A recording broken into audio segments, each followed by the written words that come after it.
আদালতের ভিতরে সবাই তাদের নির্দিষ্ট জায়গায় বসে পড়ে। শ্রেয়া মনে মনে দোয়া পড়ছে যেন সত্যের জয় হয়। মিমি এক দৃষ্টিতে তাকিয়ে আছে অহনার দিকে। মায়ের জন্য কান্না পাচ্ছে তার, কিন্তু মা যে নিকৃষ্ট এক ব্যক্তি। ফারাজ মিমির পাশে বসা। মিমি চোখের পানি মুছে দিয়ে বলে, তোমার পাপা তোমার চোখের পানি সহ্য করতে পারে না মা। তোমার পাপাকে ভালোবাসলে অন্য কারোর জন্য তুমি কান্না করবে না। বিচারক এসে বসেন তার আসরে। শুরু হয়ে যায় সকল কার্যক্রম।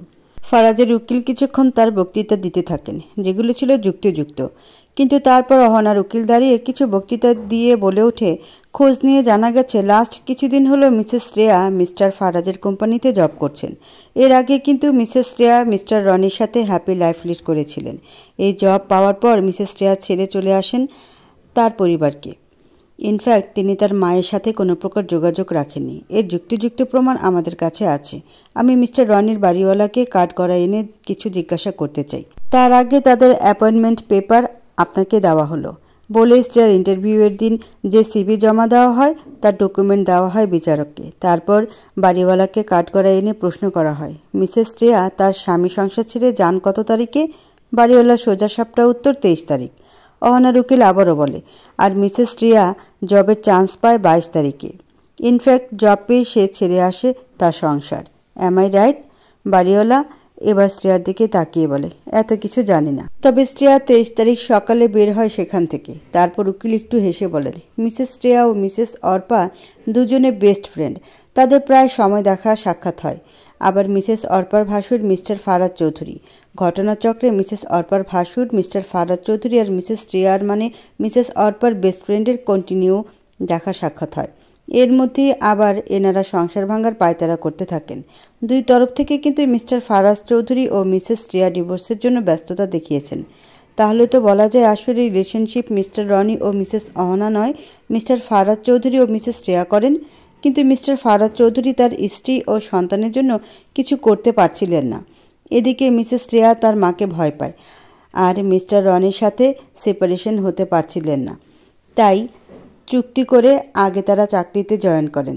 তারপর বুদ্ধি খাটিয়ে তারা তাদের স্বামী স্ত্রীর নামে এক্সট্রা ম্যারিটাল অ্যাফেয়ারের দাবি করে থাকেন, কারণ এর দ্বারা মিস্টার ফারাজ চৌধুরী ও মিসেস শ্রেয়ার কাজ উসুল হবে।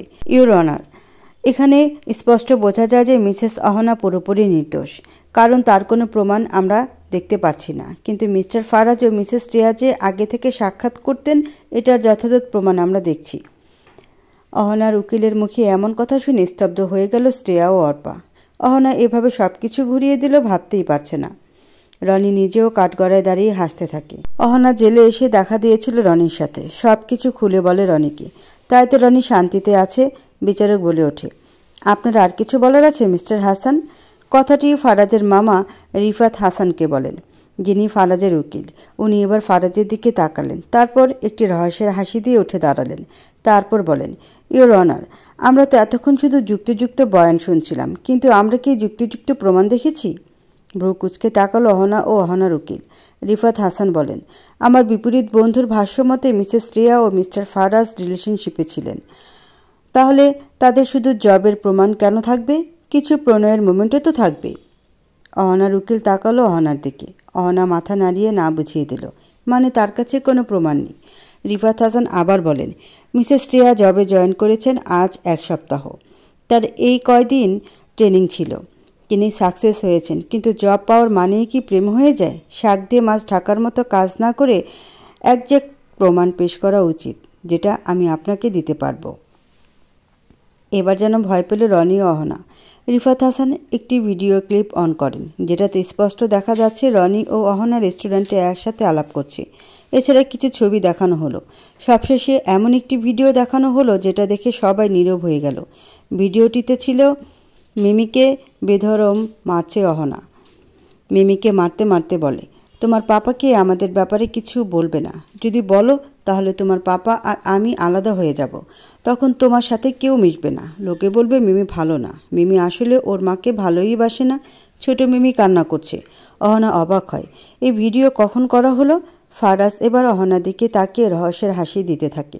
রিফাত হাসান এবার বলেন, এছাড়া আরও প্রমাণ আছে আমাদের কাছে, যেগুলোতে স্পষ্ট যে মিসেস অহনা একজন ডেঞ্জারাস মা। উনি অত্যন্ত লোভী মহিলা, যার কাছে টাকা পয়সা আসল আর বাইরের পরপুরুষের সাথে আসক্তি থাকাটা গুরুত্বপূর্ণ। যে মা তার মেয়ের কাছে এক্সপোজ হয় সেই মা ভালো পথে না এসে উল্টো তার মেয়েকে অত্যাচার করে।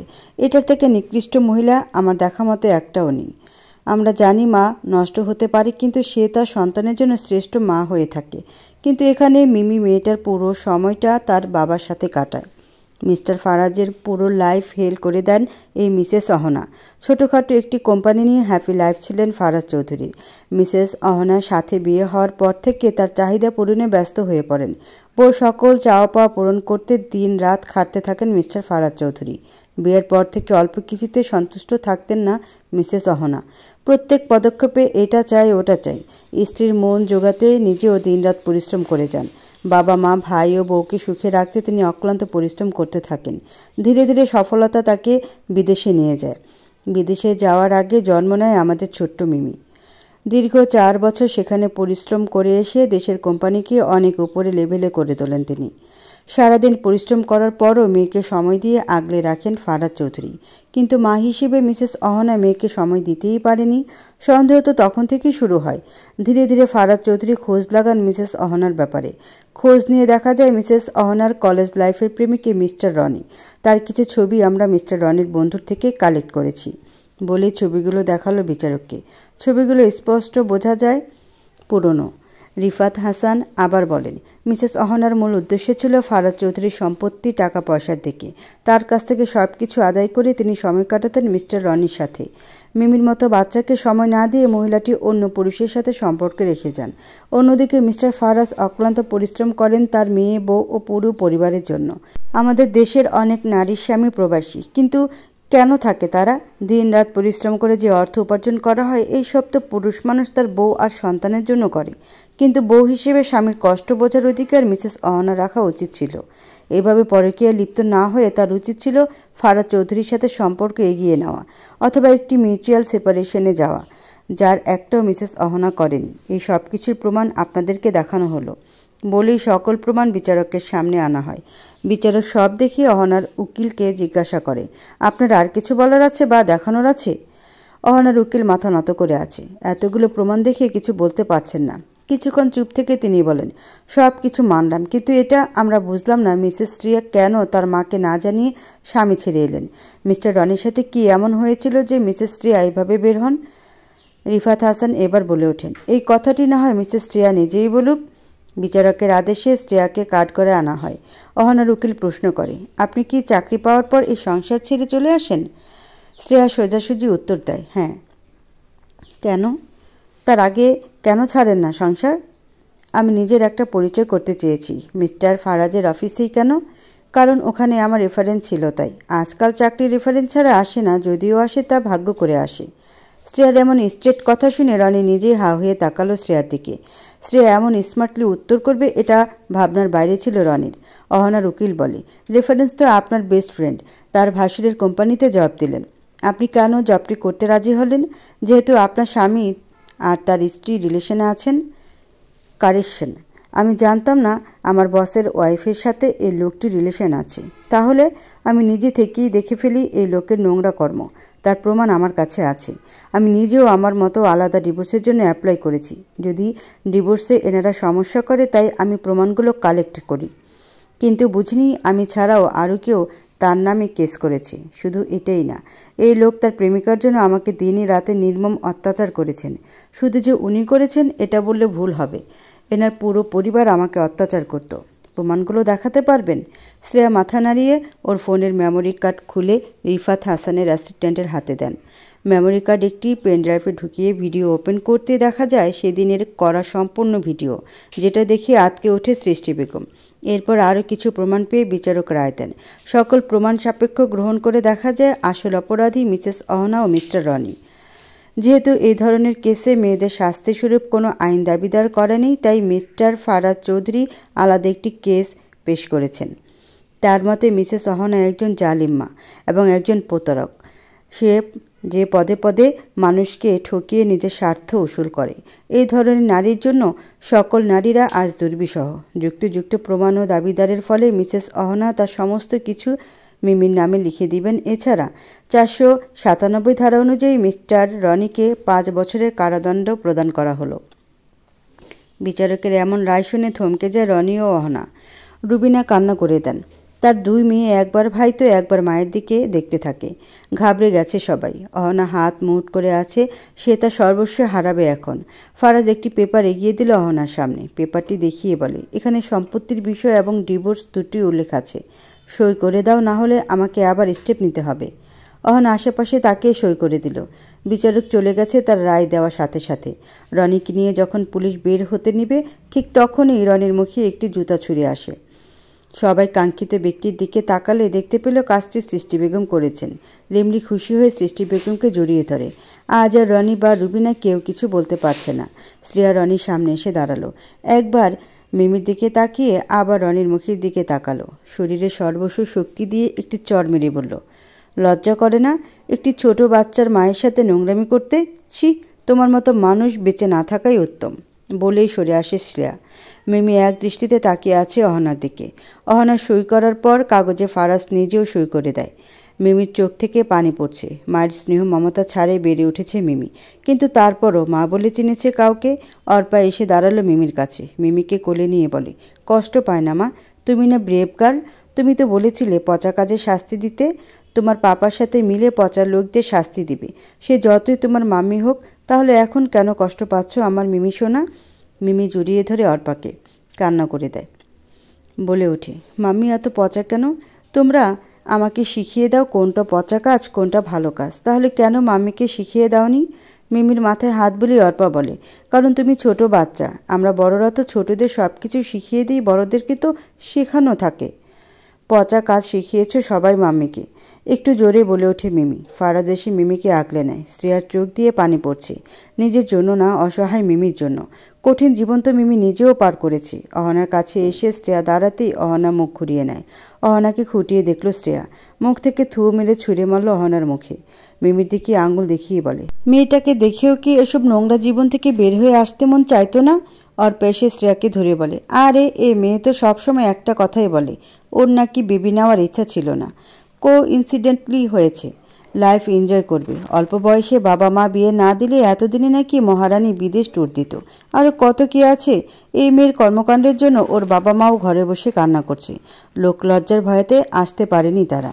এক এক করে কোর্ট থেকে বের হতে থাকে সবাই। ঠিক তখনই মিডিয়া এসে ঘেরাও করে রাখে ফারাজ ও অহনার দিকে। শ্রেয়া ও তার পরিবার ঘাবড়ে যায়। ফারাজের ইশারা পেয়ে শ্রেয়াকে নিজের পেছনে আড়াল করে অন্য জায়গা দিয়ে চলে যায় অর্পা। মিডিয়ার সামনে শ্রেয়া আসা মানে ফারাজকে এখন বিপাকে পড়া। কোম্পানির লোকজন এই বিষয়ে জেনে যাবে, তাই ফারাজ চায় না মিডিয়ার কোথাও শ্রেয়ার নাম আসুক। শ্রেয়াদের একটি গাড়িতে উঠিয়ে দিয়ে নিজেও ফ্রন্ট সিটে বসে অর্পা। মিরাজ গাড়ি স্টার্ট করবে, অমনি শ্রেয়ার নজরে আসে অহনার দিকে কিছু মহিলা এগিয়ে আসছে। অর্পাকে প্রশ্ন করে, ওখানে কি হচ্ছে? অর্পা মৃদু হেসে বলে, বড় ভাই কি ছেড়ে দেওয়ার পাত্র নাকি? পরকীয়া শাস্তি মেয়েদের আইনে না থাকুক নিজের তরফ থেকেও তো দেওয়া যায়, সেই ব্যবস্থা চলছে। রিমলি আতঙ্কের সাথে বলে ওঠে, আমি দেখতে চাই, গাড়ি চালাবেন না প্লিজ। যার জন্য আমার আপুর এই অবস্থা তার শাস্তি দেখতে ইচ্ছা করছে। মিরাজ গাড়ি চালালো না। মহিলা কমিটি থেকে কয়েকজন মহিলা এসে অহনার মুখে কালি মাখতে থাকে। দলবদ্ধ হয়ে বলে, ব্যভিচার নারী সমাজের ক্ষতি, ব্যভিচার নারী সমাজের ক্ষতি। এ যেন এখন মিছিল শুরু হয়েছে। হাত উঁচু করে অহনাকে নিয়ে স্লোগান চালিয়ে যাচ্ছে মহিলারা। হঠাৎ এক মহিলা এসে জুতার মালা পরিয়ে দিয়ে বলে, জালিম মায়েদের এর থেকেও বড় শাস্তির প্রয়োজন, কিন্তু সাধ্যের বাইরে করে আইন ভঙ্গ করতে চাই না। লজ্জা থাকলে এরপর থেকে নোংরা পথে চলবি না। অহনার মুখ এবার নিচু হয়ে গেল। ফারাদ ঠোঁটে জিতে যাওয়া হাসি ঝুলিয়ে রেখেছে। মিমির হাত ধরে দাঁড়িয়ে দাঁড়িয়ে দেখতে থাকে অহনার শাস্তি। এই সব কিছু ভিডিও করছে মিডিয়ার লোকজন। ফেসবুক লাইভ চলছে। নজর এড়ায় না জিনিয়া ও বাকি সদস্যদের। অহনার মা ওহি মুখে কাপড় গুজে কান্না করতে থাকেন। জিনিয়া এসে তার হাত ধরে দাঁড় করিয়ে বলে, পার্টি তো আমরাও করি, ফ্রিডম তো আমাদেরও আছে। তোমার মেয়েকে আমার বৌমা করেছিলাম এই দিন দেখার জন্য? তোমার আর তোমার স্বামীর অনুরোধে বিয়ে হয়েছিল ওদের, না হলে আমরা তো ভালো ভালো ফ্যামিলি থেকে মেয়ে দেখতাম। আমার কপালটা আসলেই খারাপ, অযোগ্য বৌমা পেয়েছি। কথাগুলো বলে কপাল চাপড়াতে থাকে জিনিয়া। সামনে অসহায় হয়ে দাঁড়িয়ে আছে অহনার মা। তার আরেক পরিচয় তিনি ফারাজের কাকি। অহনার বাবা ও ফারাজের বাবা দুই ভাই। তাদের ইচ্ছা ছিল অহনা ও ফারাজকে বিয়ে দেওয়ার। অহনা ও ফারাজের মতামতে হয় এই বিয়ে, কিন্তু অহনা যে গোপনে এসব কাজ করে বসবে এটা কেউ বুঝতে পারেনি। লজ্জায় ওহি এখন দাঁড়াতে পারছে না সেখানে, দৌড়ে চলে যায় নিজের ঘরে। শাশুড়ির অপমানে কোনো প্রকার প্রতিবাদ করল না অতসী। সে নিজের মতো দিব্যি গ্রিন টি নিয়ে ফেসবুকে ভিডিও দেখছে। কে কি করলো তার যায় আসে না। ফারাজের সামনে একজন সাংবাদিক এসে প্রশ্ন করে। ফারাজ প্রত্যেক প্রশ্নের জবাব দিতে থাকে। তারপর সাইড কাটিয়ে চলে আসে নিজের গাড়ির দিকে। মিমি কান্না করছে, কিন্তু জোরে জোরে না। পাপার কষ্ট হবে তাই সে শুধু চোখের পানি ফেলে ফোঁপাতে থাকে। শ্রেয়ার চোখ শুধু মিমিতেই আবদ্ধ। মিমির কান্না করার চোখ মুখ দেখে খারাপ লাগছে তার। তাই মিরাজকে বলে, মিমিকে আমাদের সাথে রাখলে ভালো হতো। স্যার তো নিজের মতো ব্যস্ত থাকবে, আমরা না হয় মিমিকে নিয়ে রাখলাম। শ্রেয়ার কথাগুলো শুনে অর্পা চলে যায় ফারাজের কাছে, মিমিকে নিয়ে আসে। গাড়িতে উঠতেই মিমি বসে শ্রেয়ার পাশে। মিমির দুই চোখের পানি মুছে দেয় শ্রেয়া। এক হাত দিয়ে মিমিকে আঁকড়ে ধরে। মিমি শ্রেয়ার দিকে তাকিয়ে থাকে, তারপর মিষ্টি এক হাসি উপহার দেয়। বাসায় এসে শ্রেয়ার ঘরগুলো খুঁটিয়ে দেখছেন সৃষ্টি বেগম। ঘর দেখতে দেখতে চিল্লিয়ে বলে ওঠে, আমি তোর অফিসটা দেখব। দেখতে হবে না, তুই কোথায় কাজ করিস? হেসে দেয় শ্রেয়া, মাকে জড়িয়ে বলে, সব হবে মা, তুমি চিন্তা করো না। রিমলি এবার হামি দিয়ে বলে, অনেক হয়েছে, এখন একটু ঘুমাবো। যে জার্নি গেল আজ। রিমলির অলসতার ভঙ্গি দেখে হেসে দেয় সবাই। সৃষ্টি বেগম বিরক্ত হয়ে হাত ধরে টান দেয় রিমলির, বলেন, দরজা জানলা খোলা আছে, তাড়াতাড়ি ওঠ। কোন জায়গায় কোন পুরুষ মানুষ থাকে বলা যায় না। চিন্তা করো না তো মা, এদিকটা তেমন কেউ আসে না। ড্রাইভার আঙ্কেলের বউ অনেক ভালো, আমার অনেক খোঁজ খবর নেয়। তার মেয়ের জীবন দিয়ে সে অনেক কিছু বুঝেছে, এখন তাই আমাকে মেয়ের মতো আগলে রাখে। হুটহাট আমার এদিকে কোনো ছেলে মানুষ আসা বারণ, বলে ওঠে শ্রেয়া। সৃষ্টি বেগম শ্রেয়ার মুখে হাত রেখে বলেন, তারপরও নিজেদের বিপদে আপদে তো নিজেদেরকেই বাঁচাতে হবে। আজকাল যে মেয়েরা রক্ষা পায় না, আর তোর যে বোন সারাক্ষণ উড়ে বেড়ায়, কোন ছেলে যে আছে এ মেয়ের কপালে আল্লাহ ভালো জানে। মুখ ভেঙচি দেয় রিমলি। সৃষ্টি বেগম আবার রাগ দেখান, হেসে দেয় শ্রেয়া ও অর্পা। রনিকে জেলে ঢুকে নিজের স্থানে আসে শিহাব। এখন সে রিল্যাক্স আছে। কিছু একটা মনে পড়তেই কল করে ফারাজকে। ফারাজ কল রিসিভ করতে শিহাব বলে, আর ইউ ওকে ব্রো? মিমির কি অবস্থা এখন? ফারাজ বলে ওঠে, মিমিকে নিয়ে মিরাজ আর অর্পা ঘুরে বেড়াচ্ছে, আমি একদম ঠিক আছি। আজকে বাসায় আসো, মা তোমার জন্য রান্না করেছে, শুধু তুমি না, মিমিকেও নিয়ে আসো। কপালে দুই আঙ্গুল স্লাইড করতে করতে ফারাজ বলে, ওকে, এমনিতেও আজ বাসায় যাওয়ার মুড নেই, মামা মামিকে বলে দিস আসবো। বলেই কল কেটে দেয় ফারাজ। হেলান দেয় সোফায়। পুরুষ মানুষ বলেই নিজেকে স্ট্রং রেখেছে সব জায়গায়। হৃদয় হরণ যে তারও হয়েছে এটা বোঝার মতো কেউ নেই। টাকা থাকলেও মানসিক শান্তি তার ভিতরে নেই। এই যে শ্রেয়া, যার টাকা পয়সা না থাকলেও অনেক সাপোর্ট থেকেছে, এখন মন খুলে মুক্ত বাতাসে হাসি খুশি আছে। আর ফারাজ, সে তো নিজের যোগ্যতায় যুদ্ধ করে জিতে গেল, কিন্তু দিন শেষে সেও একা হয়ে গেল। মিমিকে সাথে করে আনেনি, কারণ এখন মিমির মধ্যে অহনার জন্য কষ্ট লুকিয়ে রাখা আছে। সেই কষ্ট কিছুটা লাঘব হবে যদি মিমি সবার সাথে আনন্দ করে। মেয়েকে নিয়ে খুব সিরিয়াস ফারাজ। কপালের উপর এক হাত রেখে নিজেকে নিজে বলে, আমার দুনিয়া আমার মেয়ে, আর আমার মেয়ের দুনিয়া আমি। আমার জীবনের এক অধ্যায় শেষ তো আজ থেকে নতুন অধ্যায় শুরু। আমার মেয়েকে নিয়ে নতুনভাবে বাঁচতে শিখব আমি। শ্রেয়া ও সৃষ্টি বেগম মিলে রান্না করছিলেন। রাতে খাবে সবাই। অর্পা, মিমি ও রিমলি মিলে খেলা করছে। মিমি এখন আগের থেকে অনেক ভালো আছে, সবার সাথে হেসে খেলে কথা বলছে। ফারাজ তার গাড়ি নিয়ে এসেছে। মিরাজের গাড়ি দেখতে পেয়ে সেখানে নিজে গাড়ি থামিয়ে দেয়।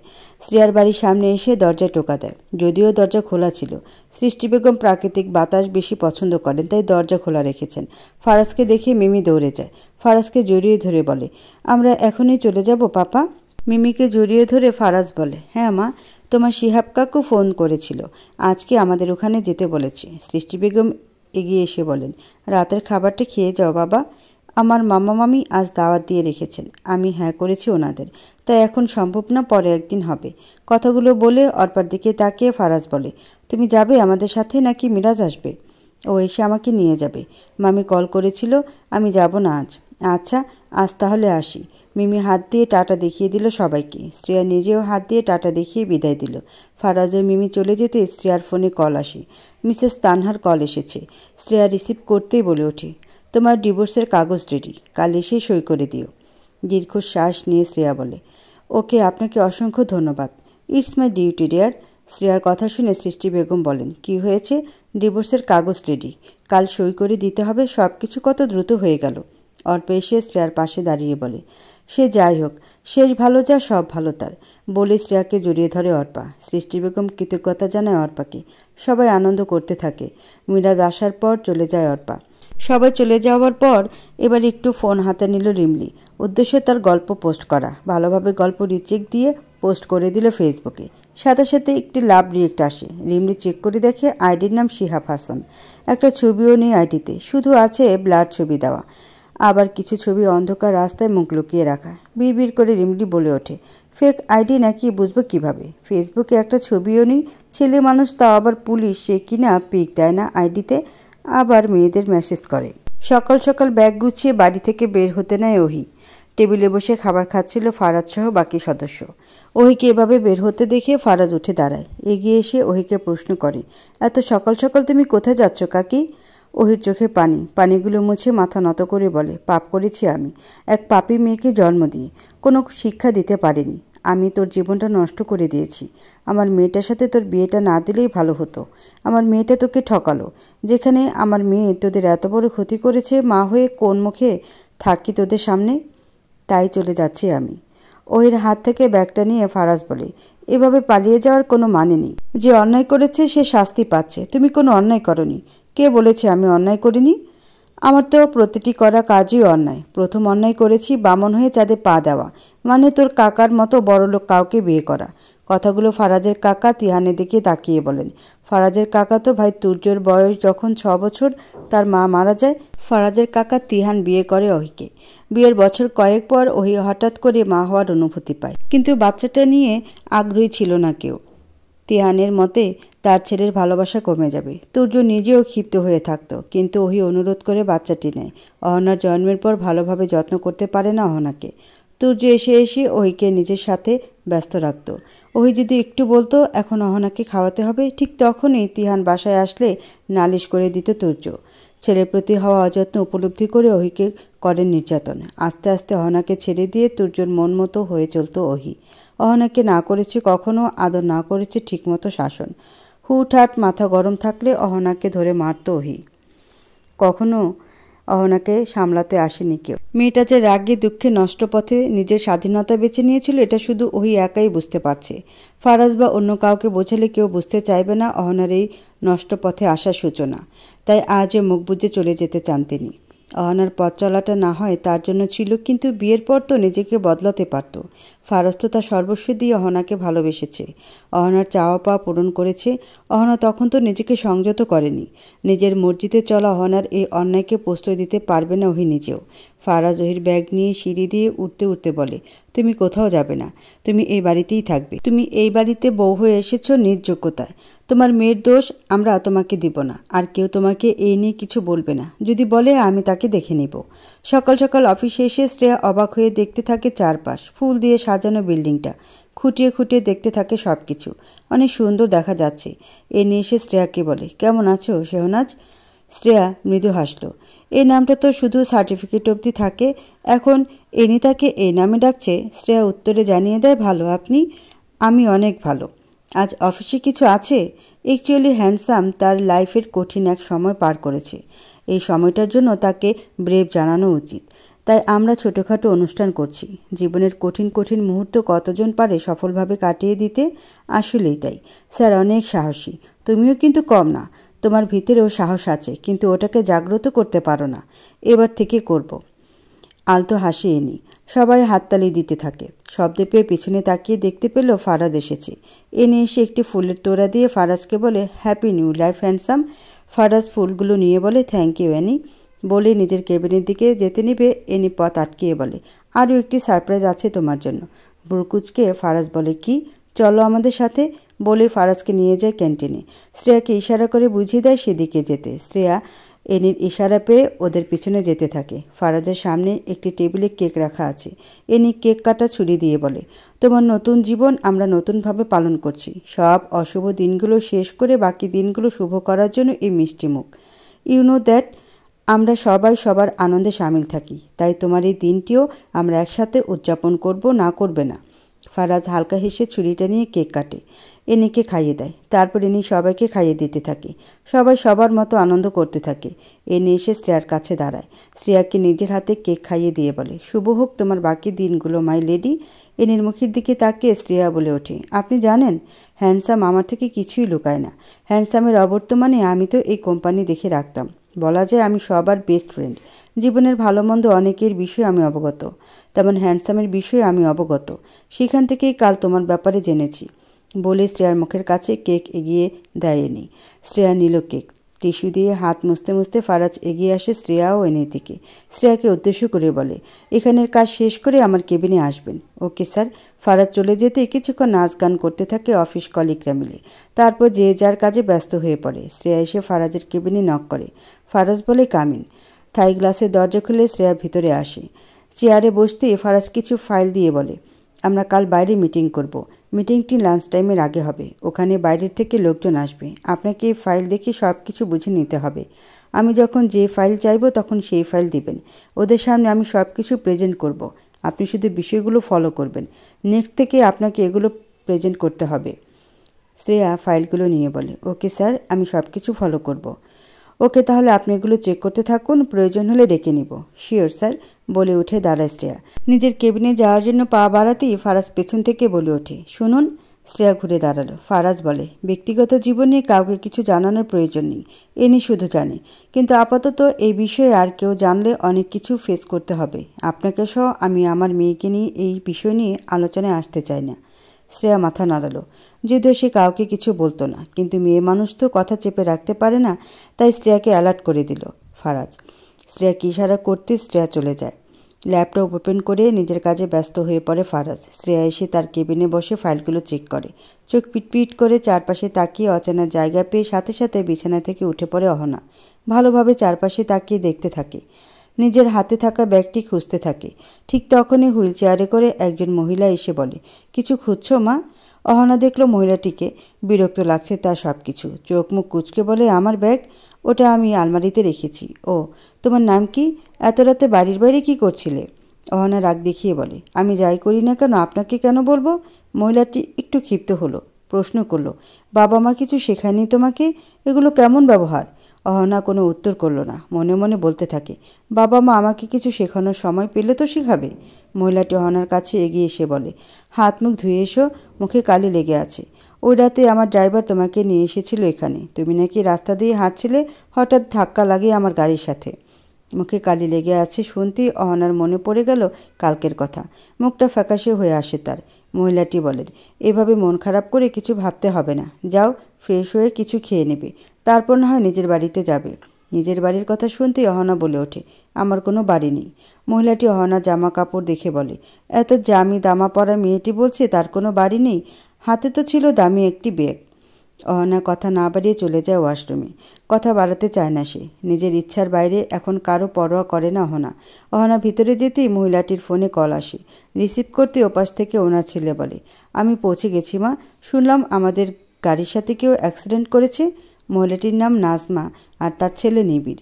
মিসেস নাজমা বলেন, হ্যাঁ বাবু, কাল রাতে তোকে এয়ারপোর্টে দিয়ে আসার পথে নাকি অ্যাক্সিডেন্ট হয়েছে। টেনশন নেই, মেয়েটি এখন ভালো আছে, সিরিয়াস কিছু হয়নি। মায়ের কথা স্বস্তি পায় নিবিড়। বলে ওঠে, আচ্ছা মা, নিজের খেয়াল রেখো, সময় মতো ওষুধ খেয়ে নিও। আমি এখন কাজে যাব। আচ্ছা বাবু, তুইও নিজের খেয়াল রাখবি। বলেই কথা শেষ করে দুজনে।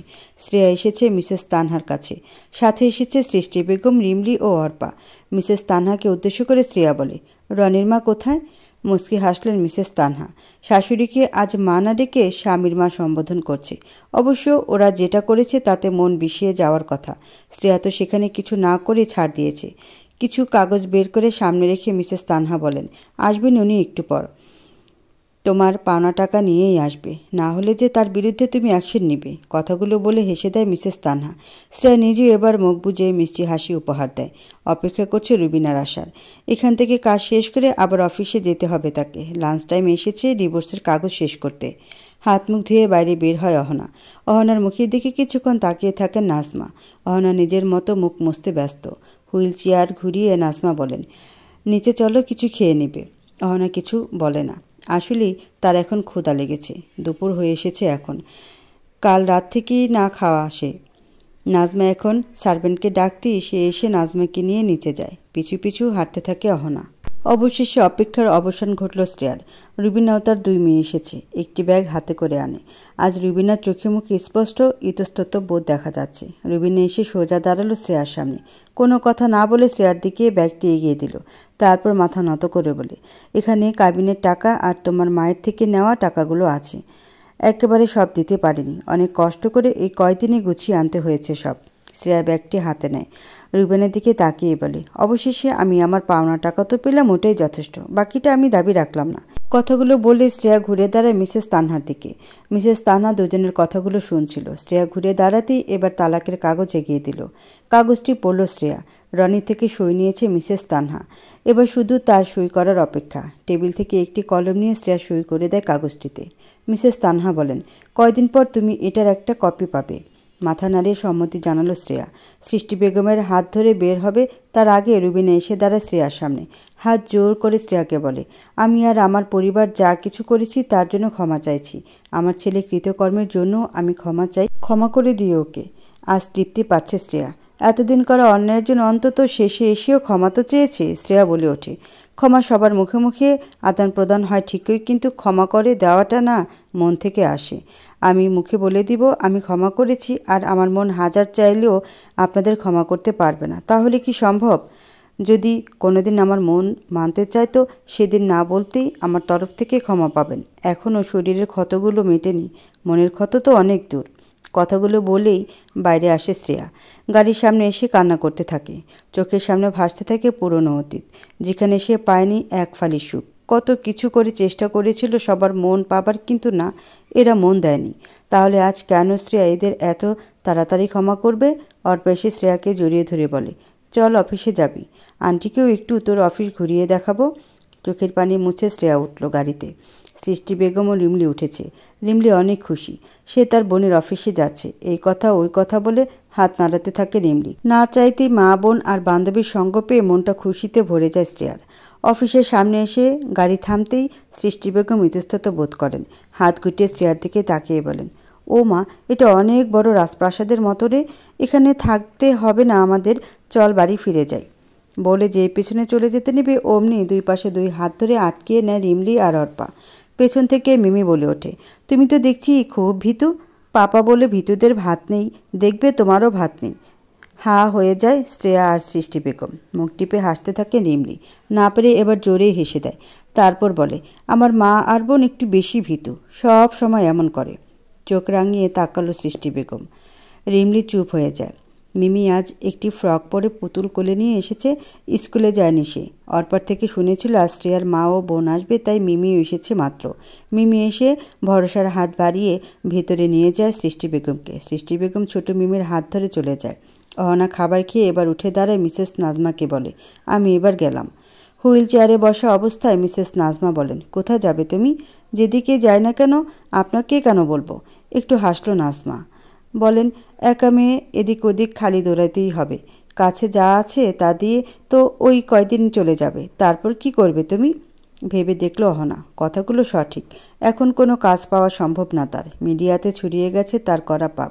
আশেপাশে তার জন্য শুধু ধিক্কার আসবে। অহনা নীরবতার মাঝে মিসেস নাজমা বলেন, বাইরে একা মেয়ে কখনো চলেছ? মাথা নাড়িয়ে না বুঝিয়ে দিল অহনা। মিসেস নাজমা বলেন, তাহলে আমাকে এখন কাজ খুঁজতে হবে নিজেকে চালানোর জন্য। কিন্তু কাজ পাওয়া তো সম্ভব না, আমি প্রস্তুতি নিয়ে আসিনি।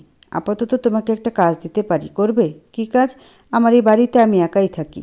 আমার ছেলে আর নাতি মিলে জার্মানে থাকে। মূলত আমার নাতির এসএসসি শেষ করে ওখানে পড়াশোনা করতে গেছে। আমি পঙ্গু মানুষ, এই বাড়িতে কোনো রকমে থাকি। আমাকে দেখাশোনার জন্য লোক লাগবে। তুমি করবে আমার দেখাশোনা? অহনার মাথা যেন বজ্রপাত হলো। চোখ বড় বড় করে বলে, আমি এসব পারি না। আর কোনো কাজ নেই নাকি? আমি নিজেই তো সেভাবে চলতে পারি না, তোমাকে কাজ দিব কিভাবে?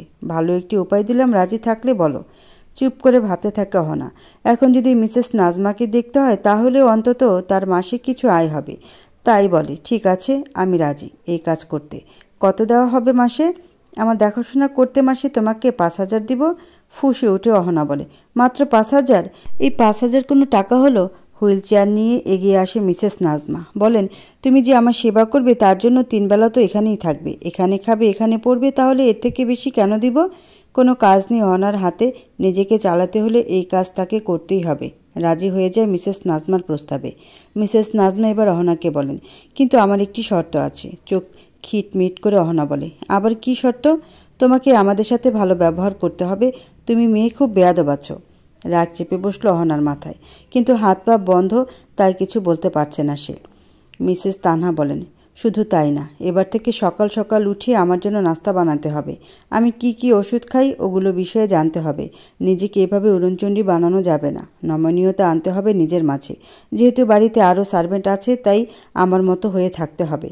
অহনা দেখল মিসেস নাজমাকে।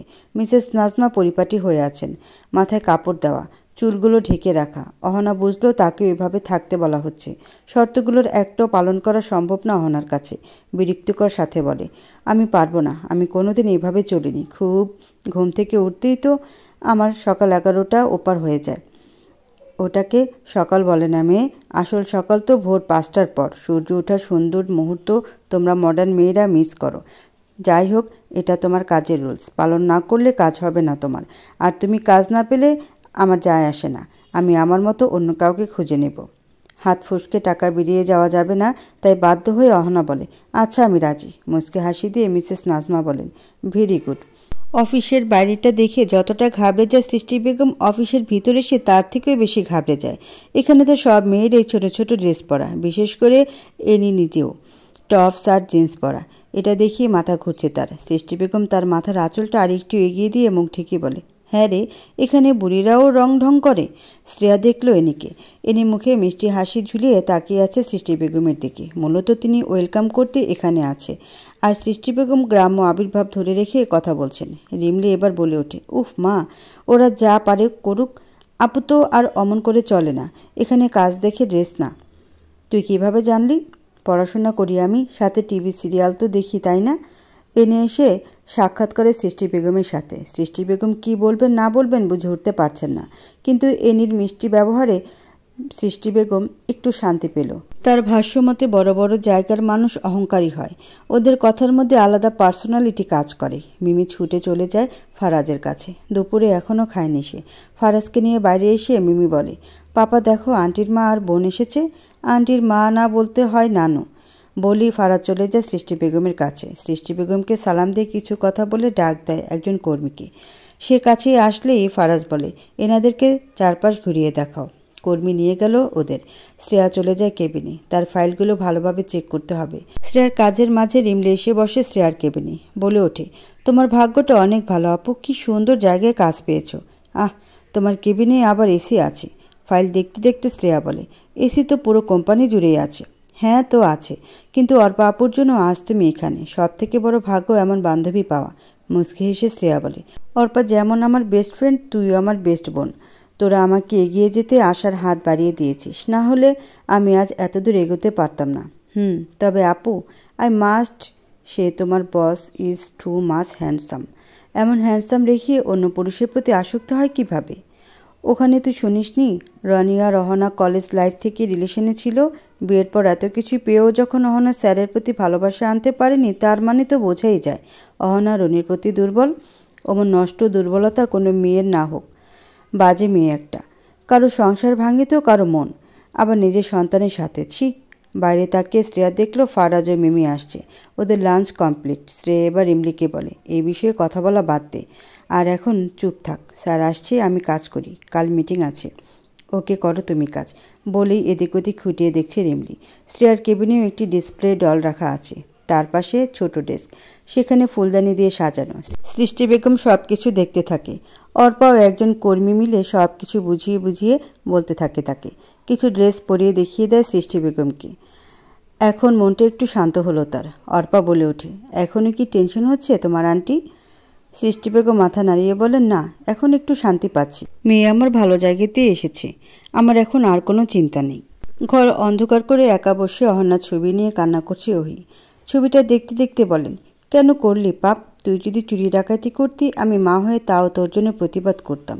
হ্যাঁ মানছি আমি যে তুই আমার থেকে ভালোবাসা পাসনি, তোর বাবা তোকে ভালোবাসেনি, কিন্তু ফারাজ তো তোকে সেই দুঃখ কষ্ট দূর করে দেওয়ার চেষ্টা করেছিল। আমাদের অবহেলা, আমাদের দেওয়া কষ্ট দেখলি, কিন্তু যে স্বামী তোকে ভালোবেসে তোর মনের মতো চলতে চায় তার ভালোবাসা কেন দেখলি না? যে মেয়ে তোকে দিনের পর দিন মা মা বলে কাছে পেতে চায় তাকে কেন আগলে রাখলি না? মনের ভিতর জেদ রেখে তো অন্তত আমাকে দেখিয়ে দিতে পারতি যে মায়েরা কত ভালো হয়। ভালো দিকটা দিয়ে তোর বাবাকে দেখিয়ে দিতে পারতি তুইও তার মেয়ে। তোর মূল্য আছে এই বাড়িতে। ফারাজ তো তোকে সেই মূল্য দিতে চেয়েছিল, তাহলে কেন ঠকালি ছেলেটিকে? তোর এই পাপের জন্য আজ ভুগতে হচ্ছে সবাইকে, ভুগতে হচ্ছে তোর নিজেকেও। বলেই হাউমাউ করে কান্না করছে নহি। মনে তার অনেক কষ্ট। আজ যদি তার বাবা মায়ের বাড়িতে মাথা গোজার জায়গা থাকতো তাহলে অহনাকে নিয়ে এখানে থাকতেন না। মেয়ের অবহেলা তাকেও কুরে কুরে খাচ্ছে। সে না চাইতেও আজ দায়ী এসবের জন্য। আজ মেয়ে কাছে নেই বলে তার কষ্ট দ্বিগুণ হয়ে গেছে। ওহির কান্নার মাঝে ওর কোল থেকে এক ঝটকায় অহনার ছবিটি নিয়ে নিচে ছুঁড়ে মারল তিহান। অহনার ছবিটি টুকরো টুকরো হয়ে যায়। ওহি সেদিকে তাকিয়ে আটকে ওঠে। তিহান কর্কশ কণ্ঠে বলেন, এমন বাজারের মেয়ের কোনো চিহ্ন আমি আমার ঘরে রাখতে চাই না, যে কিনা নিজের সংসার তো নষ্ট করেই আবার এক অসহায় মেয়ের সংসারেও আগুন লাগিয়ে দেয়। মুখ ফুটে কিছু বলল না ওহি। তিহান আবারও বলেন, দিনে রাতে কী করেছো বলো তো? মেয়েকে কি সঠিক শিক্ষা দিতে পারোনি? তাহলে আজ বড় ভাইয়ের সামনে আমার মাথা নত হতে হতো না। এবার চুপ থাকতে পারল নহি। চোখের পানি মুছে বলতে থাকে, আমি আমার মেয়েকে সময় দেওয়ার সুযোগ কখন পেয়েছি বলতে পারো? মনে পড়ে পুরনো অতীত, যেখানে তুমি আর তোমার ছেলেই সব? আমার মেয়েটা মাত্র 6 মাসের শিশু, সবে নরম করে রান্না করা ভাত খাওয়া শিখেছে। তোমার ছেলে আমার মেয়েটার প্লেট কেড়ে নিয়ে ভাত ফেলে দেয়। আমি সামান্য একটু বকা দিয়ে প্লেট নিয়েছিলাম বলে আমাকে কম অত্যাচার করনি। আমার শরীরে মারের দাগ উঠেছিল সেদিন। আমি আমার মেয়ের জন্য জামা কিনলে তোমার ছেলের জন্য কেন কিনিনি এটা নিয়েও অনেক অভিযোগ তোমার। কিন্তু আলমারি খুললে তোমার ছেলের জন্য জামা রাখার জন্য জায়গা থাকেই না। তার জন্য তোমরা পুরো পরিবার মিলে আমাকে শুনিয়েছিলে সৎমা কখনো নিজের সন্তান ছাড়া বোঝেই না। মানা করেছিলাম বাচ্চা নিতে। এগুলো আমাকে কতটা ক্ষত বিক্ষত করতো আমি জানি। তুমি বাবা হয়ে শুধু এক সন্তানের প্রতি ভালোবাসা এনেছো, আমাকেও সেভাবে থাকতে দিয়েছো। আস্তে আস্তে আমার মেয়েটা আমার থেকে দূরে সরে যায়, আমার সাথে মিশতে চায় না। ওর জগৎ গড়ে ওঠে বাইরে। তোমাদের দেখিয়ে তো ও শিখেছিল বাইরের সমাজ। কখনো বাবা হয়ে মেয়েকে স্কুলে নিয়ে যাওনি, কখনো বাবা হয়ে মেয়েকে ঈদে একটা ড্রেসও দাওনি। যা করেছি আমি চুরি করে করেছি। বাবা নামে কলঙ্ক তো তুমি। তোমার থেকে তো এখন সৎ বাবাও ভালো। চোখ মুখ শক্ত করে শেষের কথাগুলো বলে ওহি। ওহিরের তেজ দেখে ক্ষিপ্ত হয়ে যেই ওহিকে মারতে যাবে অমনি তিহানের হাত ধরে ফারাজ। ফারাজকে দেখে ওহি মাথা নিচু করে নেয়। সবাইকে অসহ্য লাগলেও ফারাজের সামনে তিনি নিজেকে নিম্ন স্তরের মানুষ মনে করেন, কারণ তার মেয়ে যে এই মানুষটিকে ঠকিয়েছে। কণ্ঠে রাগ মিশিয়ে ফারাজ বলে, কথায় কথায় বউ পেটানোকে কখনো আদর্শ পুরুষ বলে না, ওদেরকে বলে কাপুরুষ। বস্তুর লোকেরাও এখন তোমার থেকে ভালো। ওরা অন্তত বউ শব্দটার মূল্য দেয়। কাকি আজ এগুলো বলল, এগুলো যদি আমি ওই সময়টাতে জানতাম তো তোমাকে নারী নির্যাতনের কেসে ঢুকিয়ে দিতাম। আর সে পাওয়ার আমি আর আমার বাবা ধরে রাখি। ফারাজের কথায় কোনো উত্তর করে না তিহান, কিন্তু ফুঁসে আছেন তিনি নিজেও। ফারাজ এবার ওহির দিকে তাকিয়ে বলে, যতদিন বাঁচবে মাথা উঁচু করে বাঁচবে। যারা তোমাকে মূল্য দিবে না তাদেরকে মূল্যহীন বানিয়ে দেখিয়ে দিতে হয় যে তুমিও কোনো অংশে কম না। পৃথিবীতে জন্ম যখন হয়েছে পথ একটা না একটা হয়েই যায়, কিন্তু অবহেলায় থাকলে জীবনে বেদনা থেকে যায়। যারা তোমাকে আজ মূল্য দিবে না, নীরবে জীবন ভাসিয়ে দিলেও মৃত্যু পর্যন্ত তোমাকে তারা মূল্য দিবে না। ওহি এবার মাথা উঁচু করে তাকালো ফারাজের দিকে। ফারাজ সাহস দেখিয়ে বলে, যতটুকু সময় বাঁচবে নিজের জন্য বাঁচবে। পারলে তোমাকে অবহেলা করা মানুষকে তার স্থান দেখিয়ে দিবে। দেখবে সেও তোমার কাছে মাথা নত করে থাকবে। এবার তিহান চেঁচিয়ে বলে ওঠেন, ফারাজ। রক্তচক্ষু করে তাকালো ফারাজ। সারাদিন অক্লান্ত পরিশ্রম করেছে, মাত্র বাসায় ফিরেছে সে, কিন্তু এসে এই ঝগড়া ঝামেলা কানে ভেসে আসে। সকালে ওহির কথার মাঝে কষ্ট উপলব্ধি করতে পারে ফারাজ, তাই এখন ছুটে ভাঙা কাজের সাথে চিল্লানির শব্দ পেয়ে আসে ওহি ও তিহানের আলাপ শুনতে। ফারাজ এবার তিহানের দিকে তাকিয়ে বলে, নিজেকে অমানুষের কাতারে নামাতে আমার সাথে লাগতে আসবে না কাকা। আমি চুপ থাকার লোক না। জীবনে অনেক কিছু ফেস করে এসেছি, কিন্তু তোমার মতো অমানবিক পুরুষ হতে পারিনি। আর এই স্ত্রী মন না পেলেও তাকে সঠিক পথে আনার চেষ্টা অনেক চালিয়েছি। যখন দেখলাম জল গড়াতে গড়াতে বহু দূরে যায়, তখন দেয়ালে পিঠ ঠেকে যায়। আমার মেয়ের দিকটা ভেবে আমি স্টেপ নেই, কিন্তু তোমার মতো বউ পেটানো স্বভাবটা রাখিনি। কারণ কি জানো? কারণ আমি কোনো অমানুষ নই। আমার যেন কোনো সময় এটা মনে না হয় যে আমিও এক অপরাধী। আর যেখানে দোষ তোমার সেখানে কাকিকে কেন কথা শোনাচ্ছ? তুমি কি তোমার বউকে সম্মান দিয়েছ? তুমি কি লোক সমাজে দ্বিতীয় বউকে মূল্য দিয়েছ? তুমি কি তোমার আপন সন্তানকে, যে তোমার রক্ত, তাকে স্বীকৃতি দিয়েছ? আমার একটা কথা উত্তর দাও তো অহনা, যদি তোমার প্রথম স্ত্রীর তরফ থেকে হতো তাহলে কি তুমি পারতে অহনাকে অবহেলা করতে? তোমার কি উচিত ছিল না যাকে 3 কবুল বলে নিয়ে এসেছো তাকে একটু মূল্য দেওয়া, তার স্থানটা তোমার হৃদয়ে রাখা? তোমার তুর্যকে যেমন আগলে রেখেছো সেভাবে কি অহনাকে আগলে রেখেছো? রাখনি কখনো। এটা কাকির অভিযোগে স্পষ্ট বোঝা যায়। এই যে এতগুলো বছর পার করেছো, জীবনে অনেক অভিজ্ঞতা পেলেও দিন শেষে তুমি এক অসহায় মায়ের নীরব অভিশাপ করিয়ে নিলে। তোমার মেয়ে যতই নোংরা হোক না কেন, তার তরফ থেকেও তোমার উপর অভিশাপ এসেই গেছে। সময়ের অপেক্ষা শুধু। দেখবে একদিন তুমি তোমার কর্মফল পেয়ে গেছো। কেউ থেমে থাকে না, একদিন না একদিন প্রকৃতি তার প্রতিশোধ নিয়েই নেয়। ফারাজের কথায় চুপ হয়ে যায় তিহান। কোনো কথা বলার মুখ নেই তার। ফারাজ বিচক্ষণ মানুষ, যখন যা বলে বুদ্ধিমত্তা দিয়ে বলে, তার উপর কোনো যুক্তি চলে না। ফারাজ যেতে নিলে আবার ঘুরে দাঁড়ায় ওহি আর তিহানের দিকে। ওহিকে উদ্দেশ্য করে বলে, আমার জীবনে যেটা লেখা ছিল ওটাই হয়েছে। ভালোবাসার দুর্বলতাকে জীবনের একটা আলাদা শিক্ষা হিসেবে আমি এই ঠকে যাওয়াটা নিয়েছি কাকি। তোমার প্রতি আমার কোনো অভিযোগ নেই। রাস্তা বন্ধ হয়ে গেলে তুমি একা কিভাবে আর পথ আগাবে? কিন্তু জীবনের বাকি পথ আমি তোমার সাথে আছি। তোমার এই ছেলে তোমার রাস্তা গড়ে দিবে। যদি নিকৃষ্ট ব্যক্তির কাছে থাকতে না চাও তাহলে তোমার মিমি আছে। সে কিন্তু তার নানিকে অনেক ভালোবাসে, তার কাছে থাকতে পারো। আমি তোমার ইচ্ছার বাইরে কিছু করতে বলবো না, শুধু বলবো যাকে দেখলে রুচি মরে যায় তার নিকটে না থাকাটাই শ্রেয়। ওই এবার জোরে এক নিঃশ্বাস নেয়, তারপর ফারাজের দিকে এগিয়ে এসে হাত দুটো এক করে ক্ষমা চাওয়ার ইঙ্গিত করে। মুখ ফুটে কিছু বলতে পারছে না, কিন্তু চোখের পানি আর ঠোঁট চেপে রাখা দেখে বোঝা যায় সে কান্না আটকানোর চেষ্টায় আছে। ফারাজ আলতো হেসে বলে, মেয়ের জামাই না, আপন ছেলে হিসেবে দেখো আমাকে। আমি অন্যকে শাস্তি দিই, কিন্তু তার নিকটবর্তী ব্যক্তিকে না। যে দোষী না তার প্রতি ক্ষোভ এনে নিজেকে বিবেকহীন বানাতে পারবো না। ওই চোখের পানি মুছিয়ে বেরিয়ে যেতে নেয়। ফারাজকে উদ্দেশ্য করে বলে, আমার জামা কাপড়গুলো সার্ভেন্ট দিয়ে মিমির ঘরে পাঠিয়ে দিবি বাবা। আমি এই ঘরে থাকতে চাই না। এই লোকের মুখ দেখলে আমার এখন ঘৃণা লাগে। বলেই চলে যায় ওহি। ফারাজ একবার তিহানকে দেখে চলে যায় নিজ ঘরে। ঘরের বেলকুনিতে এসে নিজ মনে তাকিয়ে আকাশ দেখতে থাকে ফারাজ। জীবনের হিসেব মিলাতে থাকে সে। অবশেষে একটু দীর্ঘশ্বাস ফেলে চলে আসে ঘরে। আজ রিমলির ফোনে ফ্রেন্ড রিকোয়েস্ট এসেছে শিহাব হাসান থেকে। রিমলি একবার ভাবছে অ্যাকসেপ্ট করবে, তো একবার ভাবছে অ্যাকসেপ্ট করবে না। এভাবে করতে করতে মনের আবেগে ডান হাতের বুড়ো আঙ্গুলটা কনফার্মে টাচ লেগে যায়। নিজ মনে অ্যাকসেপ্ট হয়ে যায় শিহাব হাসান আইডি। এর ঠিক কিছুক্ষণ পর শিহাব আইডি থেকে SMS আসে, এত তাড়াতাড়ি আমাকে অ্যাকসেপ্ট করে নিলেন? আমি তো ভেবেছিলাম লেখিকা ম্যাম আমাকে ঝুলিয়ে রাখবে। মেসেজটি দেখে রিমলি কিছু একটা ভাবে, তারপর আলতো হেসে উত্তর দেয়, কেন, আপনি কি খাটো যে ঝুলিয়ে রেখে আপনাকে লম্বা বানাবো? সিন দেখাচ্ছে। কিছুক্ষণ পর রিপ্লাই আসে, খাটো না আমি, এনাফ লম্বা আছি, একজন পুলিশ অফিসার হতে যতটুকু লাগে। রিমলি কোনো উত্তর না দিয়ে গুগল সার্চ দিয়ে দেখতে থাকে। ওর কোনো কিছু নিয়ে কনফিউশন থাকলে আগে দৌড় দেয় গুগলে। পুলিশ অফিসারের কিছু বর্ণনা দেখে ভালো লেগে যায় রিমলির, কিন্তু আইডি ফ্যাক হতে পারে, তাই আর রিমলি কোনো উত্তর দেয় না। তার উপর রাত জাগা রিমলির অভ্যাস নেই। সে তো গল্প পোস্ট করে কিছু কমেন্ট দেখে ঘুমিয়ে যায়। নিজেকে একটি নর্মাল সালোয়ার কামিজ দিয়ে তৈরি করেছে শ্রেয়া। মুখ ফুলিয়ে খাটে বসে দেখছে রিমলি। সৃষ্টি বেগম রান্না শেষে ওদের কাছে এসে রিমলির এমন অবস্থা দেখে জিজ্ঞাসা করেন, কি রে, তোর কি হয়েছে? শব্দ করে রিমলি বলে, তোমরা মেয়ের গেট আপ দেখো, যেন মিটিংয়ে না ভিক্ষা করতে যাচ্ছে। ঘুরে দাঁড়ালো শ্রেয়া।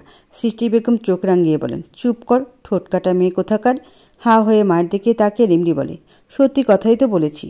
ওর এক্স শ্বশুরবাড়ি না হয় বড়লোক নামের খয়রাতি ছিল, তাই ওকে কিছু দিত না, কিন্তু তুমি তো অনেক সুন্দর সুন্দর জামা বানিয়ে দিতে, ওগুলোর মধ্যে একটা পরে যাবে, কিন্তু না, কি পরে যাচ্ছে, একদম মনে হবে হ্যান্ডসাম কোনো ছেলের পাশে তার বাসার কাজের বউ এসেছে, মানে একটু প্রোটেকশন দিতে আর কি। সৃষ্টি বেগম ফোঁস করে শ্বাস নিয়ে বলেন, তোর মুখ চলতেই থাকবে, জন্মের পর তোকে তেতো খাওয়ালে ভালো হতো। বলে শ্রেয়াকে দেখতে থাকে সৃষ্টি বেগম। শ্রেয়াকে দেখে নিজেই ছোটোখাটো একটা স্ট্রোক করলো। বলেন, বোন তো ভুল কিছু বলেনি, আর এগুলো তো আমি তোকে বাসায় মেহমান আসলে পরবি তাই বানিয়ে দিয়েছি। বাইরে যাওয়ার জন্য ভালো যে সেট দিয়েছি ওটা পর। নিজেকে দেখে শ্রেয়া বলে, কিন্তু মা, এই জামায় তো সুন্দর কাজ করা আছে, আর ওড়না সুন্দর লাগছে, নতুন তো এই জামা। সৃষ্টি বেগম শ্রেয়ার কাছে এসে বলেন, সিনেমায় দেখিস না অফিসে কি সুন্দর সুন্দর জামা পরে? এটা যশোর না যে কলেজ কোচিংয়ে যাচ্ছিস, যে কোনো একটা পরলেই হবে। এটা ঢাকা শহর, তোর যে ভালো জামা নেই এমন তো না, একটু ভালো জামা পর মা। মুখ ভেঙচি দিয়ে রিমলি বলে, আদিক্ষেতা দেখো, আমার বেলা চিল্লাতে থাকে, বড় মেয়ের বেলায় আদর করে বলে, যেন ওই আপন আমাকে কুড়িয়ে পাওয়া হয়েছে। এই কথাগুলো বলে রিমলি নিজে একটি সুন্দর জামা দিয়ে বলে, বাবা মারা যাওয়ার আগে এই জামা বানানো, এখনও সেই রকম আছে। তুমি কত যত্নশীল আপু। বোনের মুখে হাত রেখে শ্রেয়া বলে, তুইও হবি এমন। আচ্ছা, এবার এটা পরে আসো, তারপর মিটিংয়ে যাওয়ার জন্য আমি তোমাকে সাজিয়ে দেব। শ্রেয়া যায় জামা পাল্টাতে। সৃষ্টি বেগম চোখ ছোট ছোট করে রিমলির দিকে তাকিয়ে আছে। রিমলি এটা দেখে দাঁত বের করে হাসে, তারপর বলে, এভাবে তাকিয়ে থেকো না মা, তুমি যেটা চাও আমিও সেটাই চাই। এখন ওদের ভাগ্যের উপর নির্ভর করে। বলে ইউটিউবে দেখতে থাকে অফিসে যাওয়ার জন্য কিভাবে সাজালে স্বাভাবিক সুন্দর লাগবে শ্রেয়াকে। সৃষ্টি বেগম রিমলির কাছে এসে বলেন, তোর মনে ভালো লেগেছে ওই ছেলেকে? ভিডিও টেনে টেনে কোনো রকমে দেখে নিয়ে ফোনটা পাশে রেখে সৃষ্টি বেগমের কানের পাশে মুখ এগিয়ে ফিসফিস করে রিমলি বলে, আসলে আমি দেখেছি আপুর বস অনেক কেয়ারিং পারসন। ওই যে মিমি মেয়েটি, ও তো আপু বলতে অজ্ঞান, যখনই আসি আপুর কোলে থাকে। ভালো না লেগে থাকতে পারে বলো? কিছুক্ষণ খুশি থাকলেও আবার মুখটা শুকনো করে সৃষ্টি বেগম বলেন, না রে, এমনটা হয় নাকি? কোথায় ওরা বড়লোক আর কোথায় আমরা গরিব, এটা পুরো বেমানান হয়ে যায়। ওদিকে না তাকানোই ভালো। বামন হয়ে চাঁদে হাত বাড়ানো মানাবে না। ওয়াশরুমের দরজা খোলার শব্দ আসে। রিমলি বুঝতে পারে শ্রেয়া বের হবে। কোনো রকমে উত্তর দিয়ে বলে, সেটা তোমার ইচ্ছা, আমার কাছে যেটা মনে হলো আমি তাই বললাম। বলেই শ্রেয়ার দিকে তাকালো। বের হয়ে এসেছে শ্রেয়া। রিমলি এখন শ্রেয়াকে সাজাতে থাকে। একদিক থেকে রিমলি সাজিয়ে দেয় শ্রেয়াকে, আরেক দিক থেকে সৃষ্টি বেগম আলু ভর্তা ভাত একটি গামলায় মাখিয়ে দুই মেয়েকে খাইয়ে দেয়। এটা ছোটবেলার অভ্যাস এদের। গাড়ির হর্ন বাজানোর শব্দ কানে আসে শ্রেয়ার। শ্রেয়া বুঝে যায় তার সময় হয়ে এসেছে। ঢকঢক করে পানি পান করে মা আর বোনকে বলে দৌড় দেয়। সৃষ্টি বেগম দরজার কাছে এসে দেখতে থাকেন ফারাজ আর একটা ড্রাইভার সামনে বসা। শ্রেয়া পেছনে বসতে যাচ্ছে। রিমলি এসে সৃষ্টি বেগমের পাশে দাঁড়িয়ে বলে, এই যা, আমি কোথায় ভাবলাম সিনেমার মতো আপু সোজা তার বসের পাশে বসবে, এটা তো দেখছি সিনেমার চিন্তাকে হার মানাবে। সৃষ্টি বেগম কিছু না বলে চোখ রাঙিয়ে ভিতরে চলে যান। রিমলি মাথা চুলকিয়ে বলে, আমি লেখিকা হয়ে আমার গল্পের নায়ক নায়িকা মিলিয়ে দিই, এদেরটা আমি মিস করলাম। তার মানে কি এরা একে অপরের জন্য না?